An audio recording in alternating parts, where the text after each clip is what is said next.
رقم 2 أنا كده سجّلت الinformation أو المعلومات الخاصة بيه. تاني حاجة بيقول لي طب هو خَد معاك أنهي اشتراك، أنهي باقة، أنهي تسعير من تسعيراتك أنت. فبالتالي هاجي أسجّل هنا add new subscription وآجي أختار دي لِستة باقاتي أنا. طبعًا في الأول الaccount وهو فاضي ما بيبقاش فيه ولا باقة، فبالتالي كل ده بنضبّطه مع بعض وهنتعلّمه قدّام.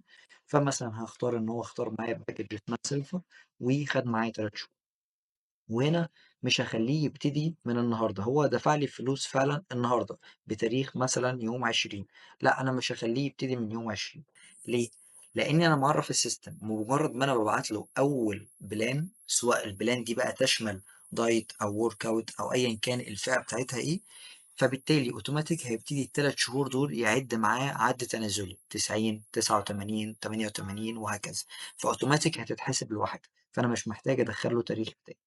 طيب وعندي حاجة هنا اسمها initial send check-ins. خلينا نفهمها واحدة واحدة. الcheck ins اللي هي الاسسمنت او الاسسمنت اللي هي مجموعات الاسئله والاختبارات اللي انت بتسالها للعميل بتاعك. في على فيت اكسبرت تشيك انز جاهزه تقدر تستخدمها، تقدر تعدل فيها، تقدر تعمل حاجات تانية جديده خالص، تقدر تعمل كل ده. initial send ان هي تروح له اوتوماتيك بمجرد ما انا بضيفه في الباقه اللي هي باقه اسمها سيلفر، هيتروح له عنده الخمس مجاميع تشيك انز دول، كل واحده فيها مجموعه الاسئله بتاعتها، وكل ده كده كده بنشوفه طبعا قدام. حلو. هنا لو عايز أعمل له ديسكاونت مثلًا حد قريبي أو حاجة، عايز أعمل له ديسكاونت مثلًا كام في المِيّة أو fixed إن أنا أشيل له قيمة معيّنة من الفلوس، بدل ما هو في الأساس هيدفع 1500 أنا مسعرها عندي كده، لأ أنا هاشيل له 500 جنيه براحتي، فهو بالتالي هيدفع لي 1000 جنيه. وهنا دفع لي عن طريق إيه، كاش، فودافون كاش، تحويل بنكي، انستا باي، فوري، على حسب الطريقة يعني. فأنا هاقول دفع لي كاش، وبعدين أنزل تحت وأعمل create subscription.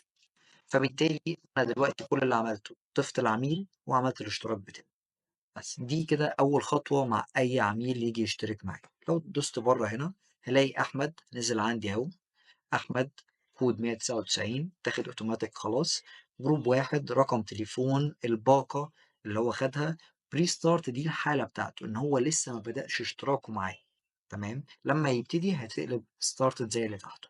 فاضل له كام يوم؟ 90 يوم. اتعمل إمتى ومين اللي عمله؟ تمام. مين اللي عمله دي تشمل الcoach اللي هو حضرتك أو حضرتك، ولو تحتكم أي team member أو ناس بتساعدكم كشركة بقى ومؤسسة وهكذا، فتقدروا طبعًا تضيفوا ناس تحتكم وتشتغل تحتكم، ما فيش أي مشكلة. حلو. طيب دي كده أول خطوة، سجلنا العميل اللي هو اسمه أحمد وفعلًا سجلت اشتراكه خلاص.